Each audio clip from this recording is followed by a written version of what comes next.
Welcome to Planet Earth, our loving home, and today's episode entitled Vegan, the Fastest Way to a Cooler Planet, Part 1. During the next few shows, it will be our pleasure to introduce you to current information on greenhouse gas emissions, solutions for a rapid planetary cooling, and why a plant-based diet is the quickest and most inexpensive way to reduce emissions and stabilize the Earth's temperature. Scientific research has shown that climate change is occurring more quickly than the worst-case scenarios put forward by the United Nations Intergovernmental Panel on Climate Change, the IPCC, just a few years ago. Thus, many scientists and politicians realize it is imperative that we reduce the planet's temperature as expeditiously as possible. In the past, efforts to mitigate global warming have focused almost exclusively on lowering carbon dioxide emissions. But we know now that although reducing CO2 is critical, even if the entire world switched to a zero-carbon economy and lifestyle today, it would take thousands of years for this gas to dissipate. Some scientists and politicians are realizing that limiting shorter-lived greenhouse gases, such as methane and ozone, and other contributors to warming, such as black carbon, also known as soot, released into the air from burning biomass and fossil fuels, are where major gains in slowing the heating of the Earth can be made in a swift amount of time. As one climate scientist says, we need to reduce short-lived greenhouse gases today in order to ensure a livable planet for our children, and we need to reduce CO2 to ensure a livable planet for generations a few hundred years from now. Limiting these gases, particularly methane, is relatively inexpensive and rapid, whereas many of the technologies to reduce CO2 are either in their infancy or are costly and time-consuming to integrate into the current infrastructure. Scientific understanding of the role of livestock in accelerating global warming has increased as well. Some researchers are beginning to recognize that livestock contributes much more to global greenhouse gas emissions than the 18% estimated by the United Nations Food and Agricultural Organization 2006 report, Livestock's Long Shadow. This report states that livestock raising is the #1 source of human-caused methane. Methane, in turn, contributes to the creation of ozone. As livestock production and cultivating feed for these animals are both responsible for over 70% of rainforest destruction in the Brazilian Amazon, shifting to a plant-based diet can reduce black carbon particles landing on the ice, such as Antarctica or the Andean glaciers, by ending the forest burning done to clear space for farming and cattle grazing. We will begin by hearing what some of the world's top climate scientists and those in other scientific fields have to say about the urgency of quick action to halt climate change, and then learn current information about the role of short-term greenhouse gases in lowering the Earth's temperature.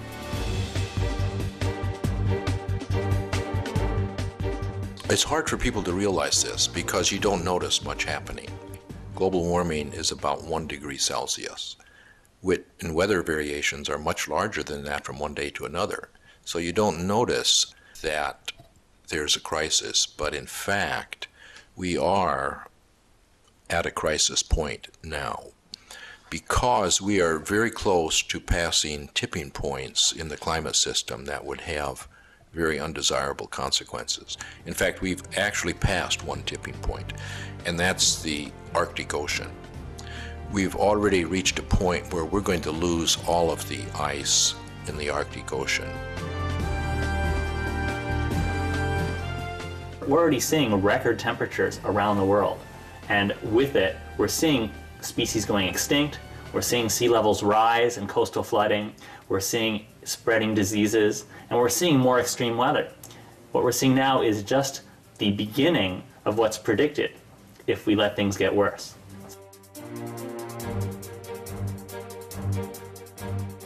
The IPCC, the UN Climate Panel, got it right. I mean, basically, operating on data that is now 4 or 5 years old, they made predictions about what the Earth system, what the climate system would look like in the future.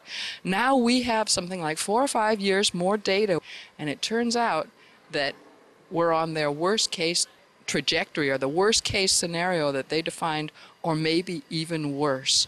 While we knew a lot of things were changing, we've come to realize that they're actually changing much faster than we thought before. So we have much less time to actually act.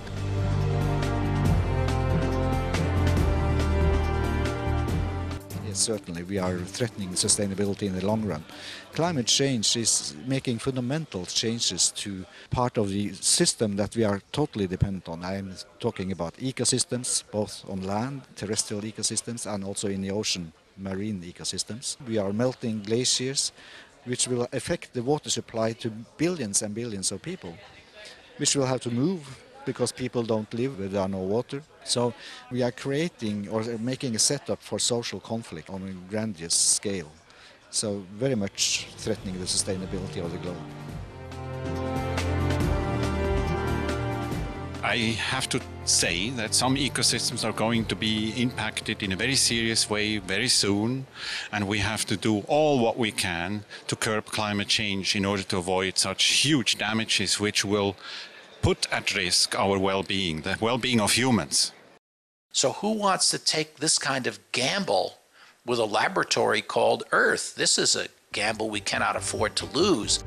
Yeah, we're really running out of time. In fact, I think this next year or 2 years are the critical time period.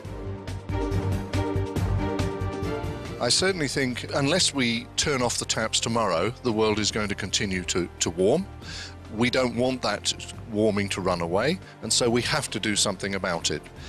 It will require changes in all of the greenhouse gases. There are about 6. Methane is one, CO2 another, nitrous oxide and some others. We know that short-lived carbon forcers like methane, black carbon, and tropospheric ozone contribute significantly to the warming of the Arctic. And because they are short-lived, they also give us an opportunity to make rapid progress if we work to limit them.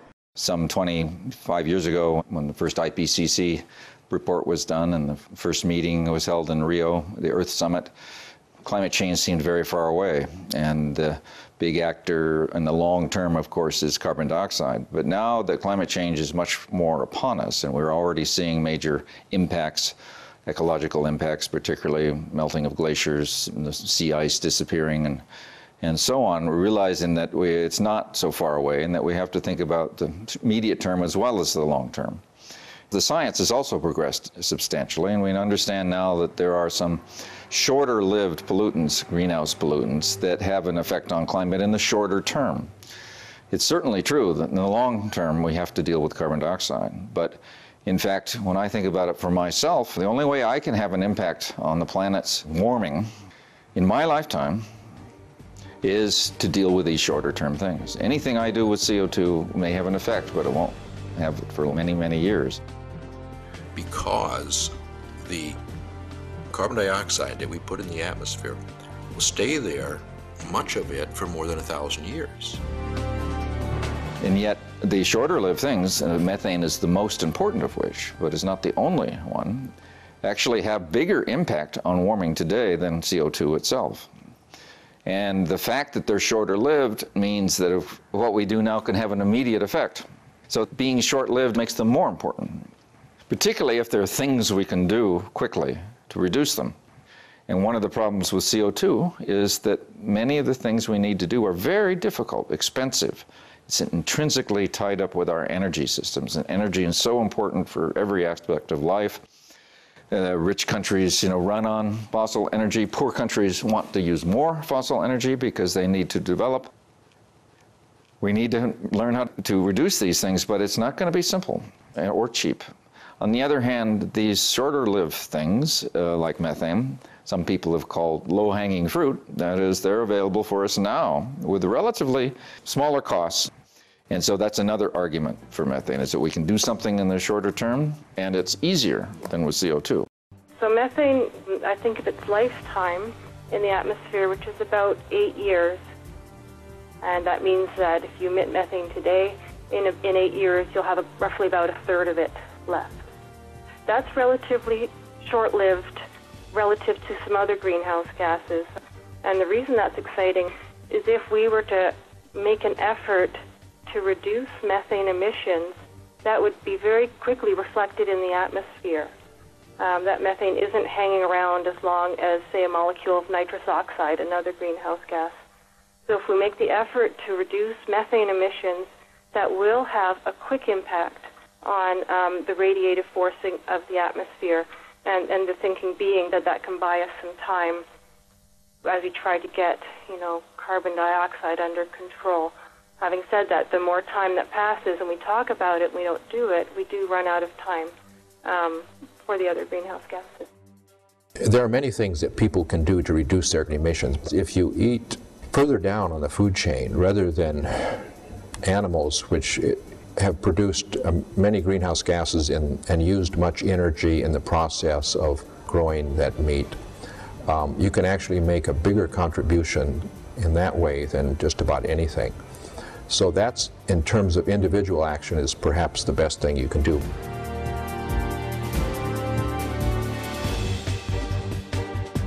Reducing our meat production is probably the single most effective thing that individuals can do immediately to reduce their greenhouse gas impact. For a long time, this message hadn't gotten out, but it's now starting to get out for many reasons.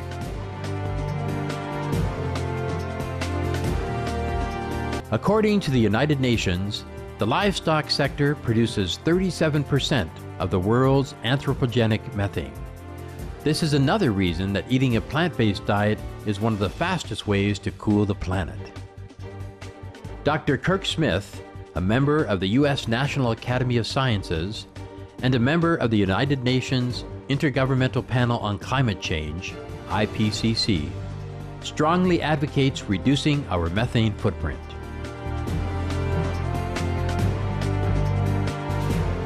Can you go through some of the math of global warming decay? Well, let's look at the graph here. That's from the IPCC. And this is one of the most important single graphs in the IPCC documents. It shows the amount of warming from the different pollutants. At the top is CO2, that long red line. And we won't talk about the units, but this illustrates the amount of warming that's occurring in this particular year, 2005. But look at the next one. The next one is methane. It's more than half of the CO2. And then you go down the list there's carbon monoxide and black carbon. When you start adding those in, makes the non-CO2 gases actually more important than CO2. So it's not that CO2 isn't important, and everybody think that's the case. It's just that why not also consider these other things, particularly when we make changes in them, we get an immediate benefit. With CO2, it takes a long time. This shows the amount of decay of methane. You put CO2 and methane in the atmosphere, I think this is for the year 2008. How much is left? Natural processes remove it, fortunately, from the atmosphere. Otherwise, we'd really be in trouble. But we're just putting in pollutants faster than they can be naturally removed. And so you can see that in the first few years, the CO2 actually comes out faster than methane. But then CO2 slows, its removal slows down, and you can see the blue line there is higher than methane after 10 years. And then if you look at over a 100-year period, you can see that after 100 years, hardly any of the methane we release today is in the atmosphere in 100 years. You know, a considerable amount of the CO2 we release today is in the atmosphere in 100 years. Reducing methane has another benefit in that ground-level ozone is a short-lived greenhouse gas created in part by methane. The other side of it is that methane reductions have other benefits that CO2 does not have. Methane is more damaging, for example, than CO2 for climate, and also produces other problems, including the creation of ozone in the atmosphere. Many people get confused. There's ozone in the stratosphere, that's way high up in the air. We want to protect that ozone. That's good ozone, if you will. And methane has no impact on that. But methane has an impact on creating ground-level ozone, so-called tropospheric ozone in atmospheric science terminology. It's like smog in LA, or smog in Houston, or smog in Mexico City. And it's bad for health, and it damages plants, damages animals. One of the causes of that ozone is methane emissions. And ozone's the number 3 greenhouse gas after CO2 and methane in terms of human contributions to the enhanced radiative forcing of the atmosphere, meaning if you add up methane and ozone, they're having about half the impact as CO2. So these minor greenhouse gases, we think about CO2 a lot, but methane together with ozone really are packing a punch as well. So if we were to immediately tomorrow, let's say, reduce our methane, It would affect ozone levels instantly. You are watching Vegan, the fastest way to a cooler planet, on Supreme Master Television.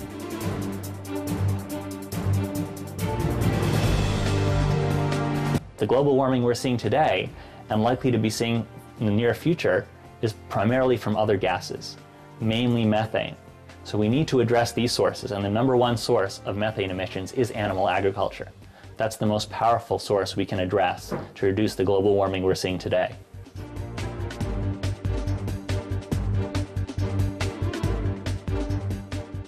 Dr. Kirk Smith discusses various sources of methane and states that because livestock is the single largest human source of this gas, eating lower on the food chain is the most effective way to lower our methane footprint. Most of us don't see the methane that we produce. It's one step removed. But we still produce, each of us, a lot of methane by our activities, one step removed. Some of us might produce methane if we had, say, some kind of a pit in the backyard that was filled with garbage or something might produce methane. But where do we produce our methane? We produce it through our sewage, through the landfills where our garbage goes, through the leakage in the natural gas pipelines that supply our houses, through the emissions of methane from coal mines and where they mine our coal to power our power plants, and from animals, livestock.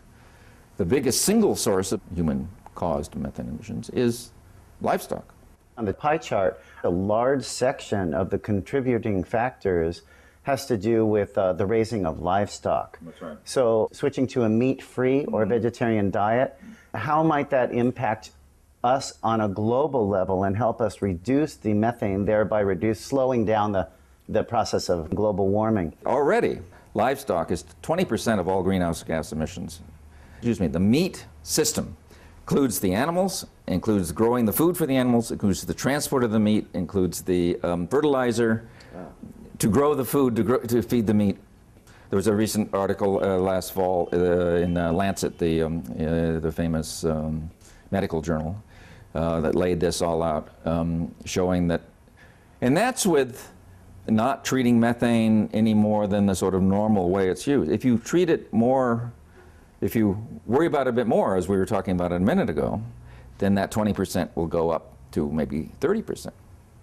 So the 30% in the next 20 years is going to be due to meat production. So there is something that an individual can do. Most of us aren't growing our own meat, but when you pick out that slab of meat from the Safeway, you are in a sense turning on the whole system that creates it. Just as you turn on the electricity in your house, you're turning on the power plant. So then by simply purchasing any of these meat products, people are indirectly contributing to increase in methane. That's right, methane and the whole operation of the meat system. How are we going to get people to eat less meat? It's going to take a lot of effort, of the media, like yourselves, and maybe schools, to get at this. Now, myself and my wife, we were heavily influenced by our daughter, who's been vegetarian since 6th grade, and when she's home, we're completely vegetarian. But my wife and I, we're moving toward that state.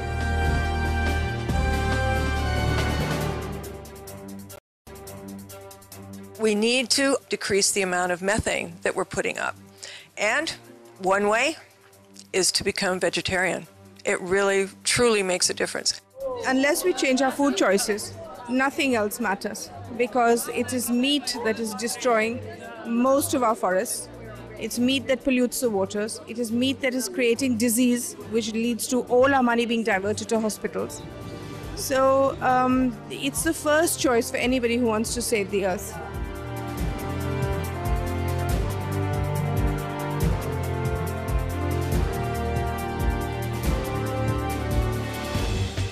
Demand for beef directly contributes to the rapid melting of Antarctica due to the black carbon and other pollutants emitted into the atmosphere by livestock raising. Dr. James Hansen, one of the world's preeminent climate scientists, recently stated that if Western Antarctica melts, it could be one of the most frightening climate change tipping points of the 21st century. What we're concerned about is bigger tipping points, ones which are not reversible on any time scale that's of interest to humans. For example, the ice sheets on West Antarctica and Greenland. If those begin to disintegrate and slide into the ocean, then that's irreversible on time scale less than tens of thousands of years.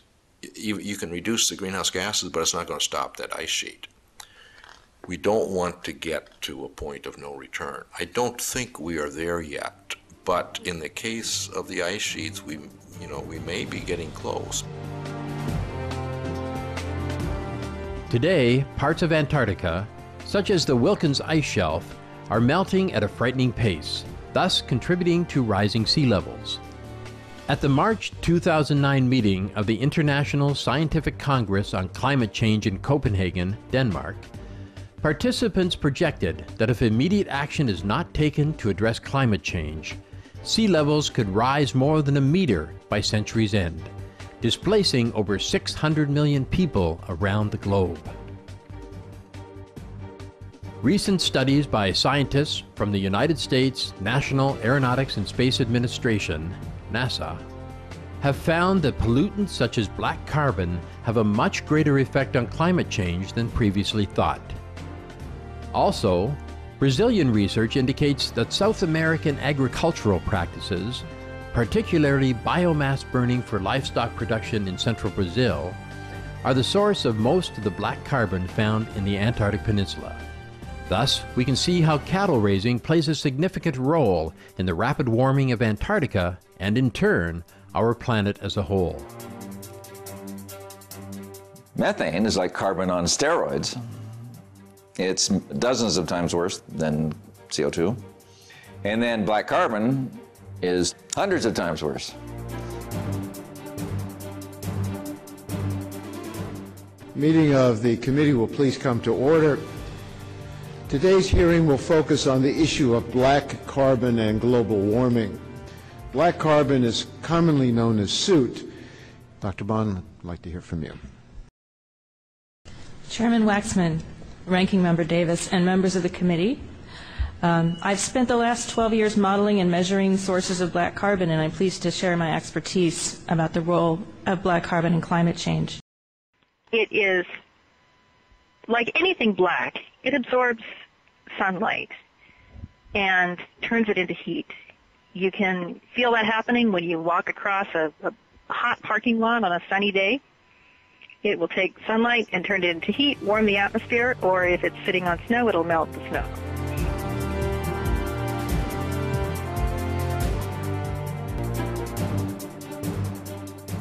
Well, black carbon comes out from basically inefficient combustion.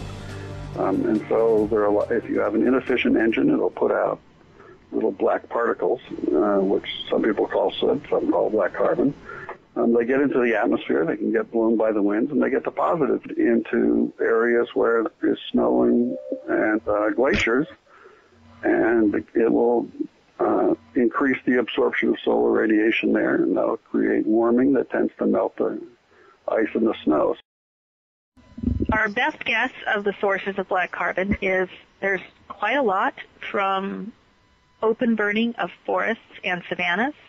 It's about 40 to 50% of the global emissions. There's about 20 to 25% from household combustion of solid fuel, so that would be people cooking with wood and coal. And there's about 20 to 25% from diesel engines. There's a small contribution from industry, particularly in countries where the technology is not as strong and emission controls are not in place. Another interesting and complicated part of the problem is what does happen to the soot once it lands on the snow.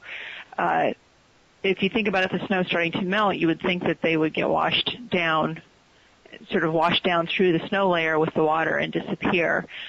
There's some indication that the black carbon particles don't absorb water. They're what we call hydrophobic, so that when the snow starts to melt, they're actually left behind on the surface of the snow, which would make their impact even stronger because you would have a concentration of the black particles at the surface. And so in that sense, you may have an amplification of the effect, and it would basically continue to affect the reflectivity of the snow and how warm it gets for as long as it sits up at the surface. Can you tell us what the global warming potential is of black carbon? The global warming potential of black carbon over 100 years is about 680. That means that for 1 pound of black carbon put in the atmosphere, you get 680 times as much energy added to the atmosphere as if you put in a pound of CO2.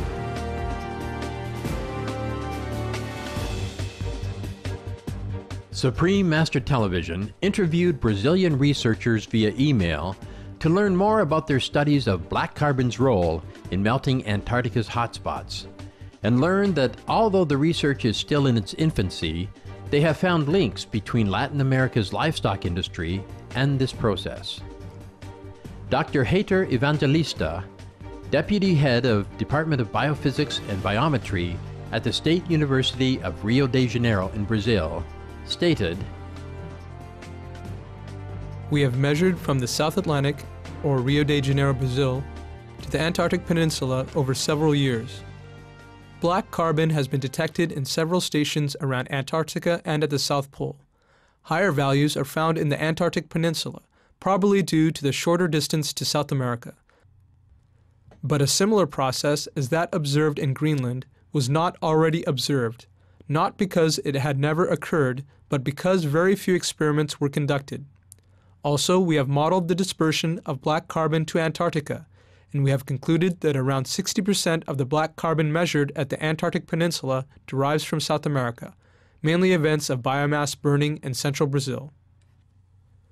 The largest amount of biomass burning in South America occurs in Brazil. It is not only due to deforestation, but also from pasture regions and sugarcane plantations. People deforest, remove commercial wood, and put fire to the rest. Paraguay, northern Argentina, and Bolivia also contribute to that. Also, around 30% of the black carbon apportioning in the Antarctic Peninsula comes from Africa, and we do not have much data on these emissions."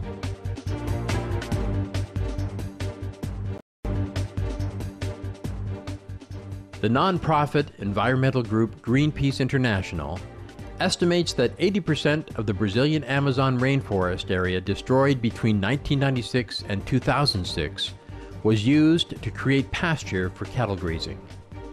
Professor John Broder, author of Rainforest Cities, Urbanization, Development, and Globalization of the Brazilian Amazon, and professor of urban planning at Virginia Tech University in the USA, spoke with Supreme Master Television on the role of livestock production in destroying the Amazon region.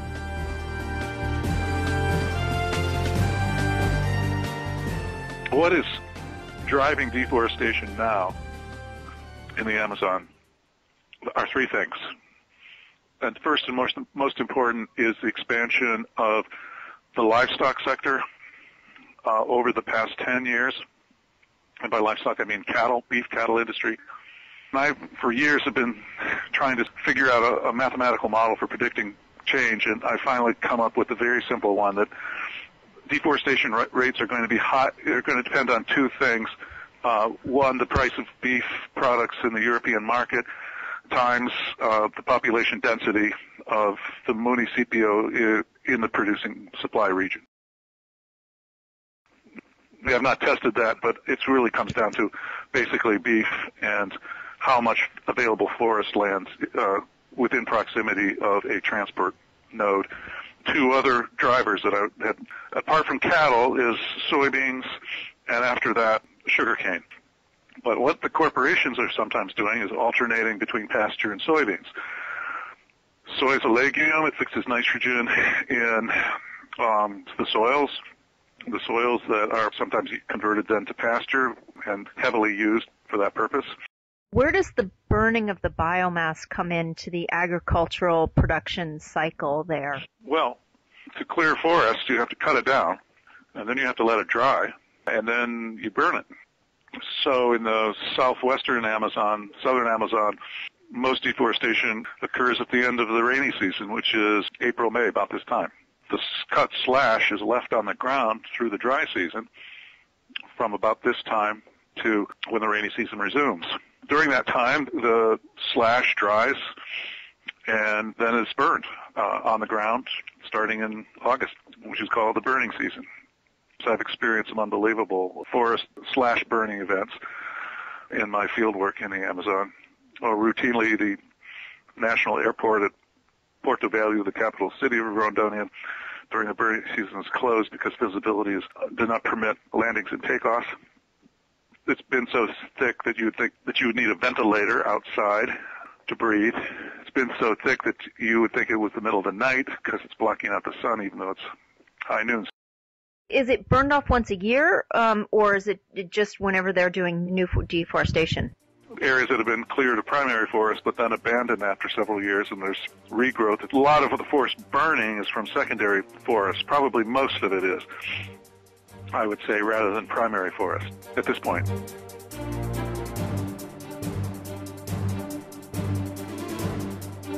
In 2006, the United Nations Food and Agriculture Organization, FAO, released Livestock's Long Shadow.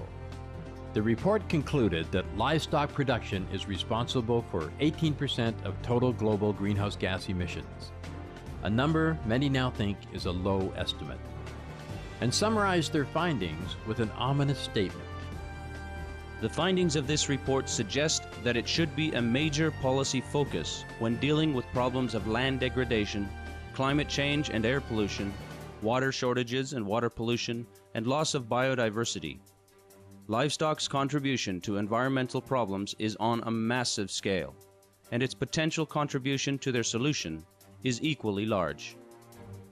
In the same report, the Food and Agriculture Organization found that 9% of human-caused CO2 released is from livestock raising, with the majority of this 9% coming from land use changes. The activities that are driving such changes are things like the deforestation of the Amazon to make space for cattle to graze, as well as to create fields for cultivation of animal feed. Livestock's Long Shadow also concluded that the livestock sector is the single largest source of anthropogenic or human-induced methane on the planet, accounting for 37% of the gas. In the context of factory farming, methane is created from animal manure and from the digestion process of ruminant animals such as sheep, goats, and cows. Among other sources, nitrous oxide is released by animal manure and synthetic nitrogen fertilizers, which are currently in use in non-organic farm settings. The Food and Agriculture Organization calculated that the livestock sector is responsible for 67% of all human-induced nitrous oxide emissions. Nitrous oxide has 296 times the global warming potential of CO2. Since this report came out, the pace of climate destabilization has accelerated, and governments around the world are searching for answers. We know that in addition to CO2 and other long-lived gases, in the near future, a reduction of shorter-lived greenhouse gases like methane and ozone, along with lessening of the release of black carbon or soot into the atmosphere, is imperative for cooling and for the very survival on the planet. Preliminary research in Antarctica suggests at least the Antarctic Peninsula, which is one of the faster melting areas of Antarctica, is being affected by biomass burning in South America, particularly the burning of the Amazon rainforest, which is being raised to create land for cattle to graze and to produce food for livestock to eat. Again, these types of facts have led to questions as to whether the Food and Agricultural Organization's estimate that livestock raising is responsible for 18% of humankind's total greenhouse gas emissions is too low and thus does not accurately reflect meat's true cost to the planet.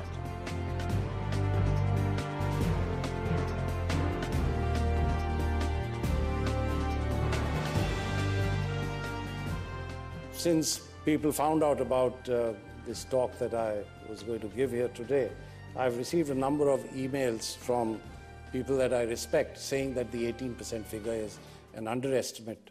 It's a low estimate, and in actual fact, it's much higher.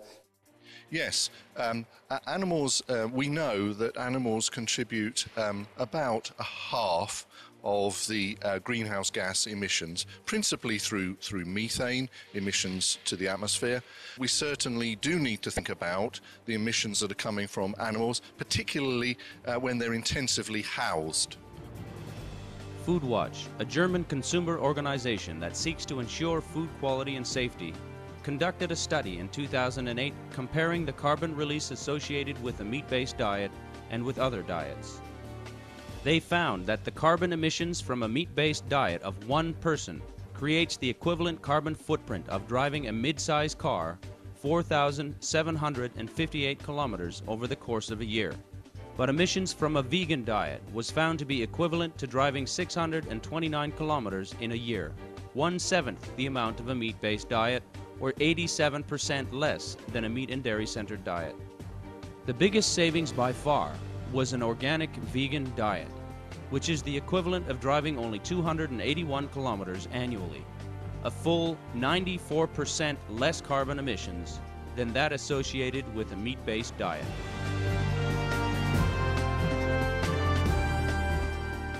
I pledge to go veg on Meat Out Day.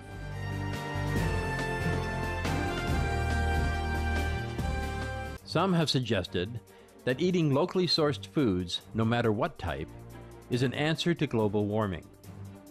However, it turns out that research has shown that by keeping a vegan diet, one can reduce her or his greenhouse gas emissions by an overwhelming percentage compared to the emission savings from eating only locally grown foods.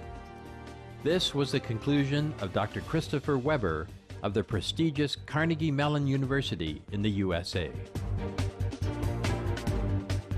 So basically what we were trying to do was to take a look at how much emissions reduction you could get by buying more localized food and compare that to how much emissions reduction you could get by eating differently. So we compared the average American's diet and looked at, in general, where that food came from and the average distances it was shipped, by what mode of shipment it was made, and calculated how much emissions was associated with that.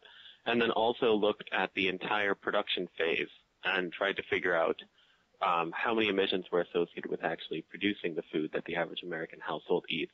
And as it turns out, production completely swamps the transportation component, such that over 80% of the emissions were due to production, and you can have a much better chance of reducing your emissions by changing your diet.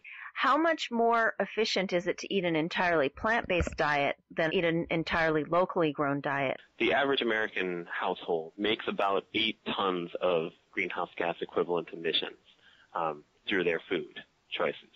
And we figured out that by shifting to a totally localized diet, you could reduce approximately 4 to 5% of those emissions.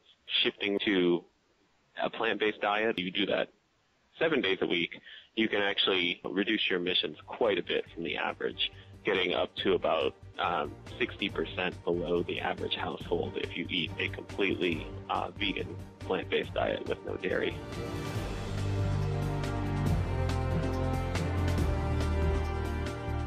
Governments worldwide are challenged with the task of reducing greenhouse gas emissions in the midst of an economic recession. The Netherlands Environmental Assessment Agency conducts research and makes recommendations to the Dutch government regarding environmental sustainability.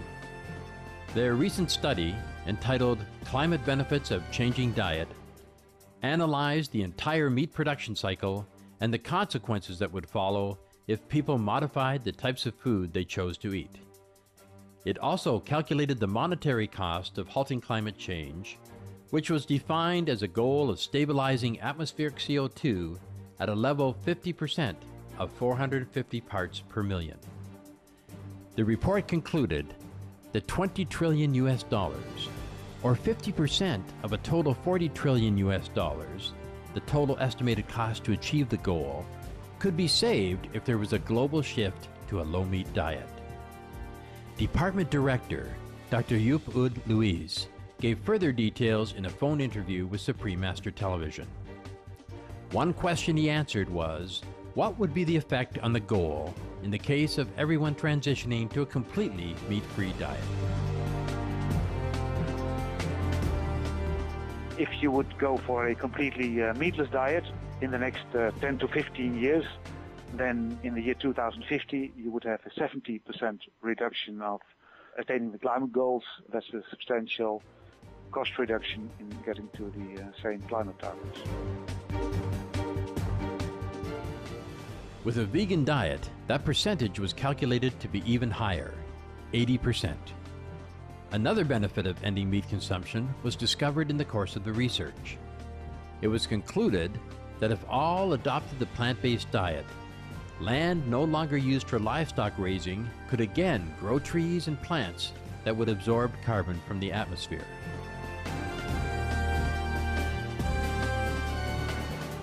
We assumed that the grasslands that were not used by cattle anymore would go back to their natural state. For that reason, several parts of the world will grow forests and retain carbon in terms of more woodland.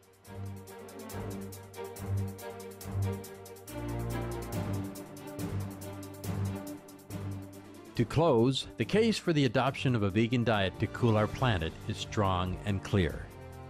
May all across the world rapidly take up this simple, quick, and noble lifestyle so as to save our wonderful home.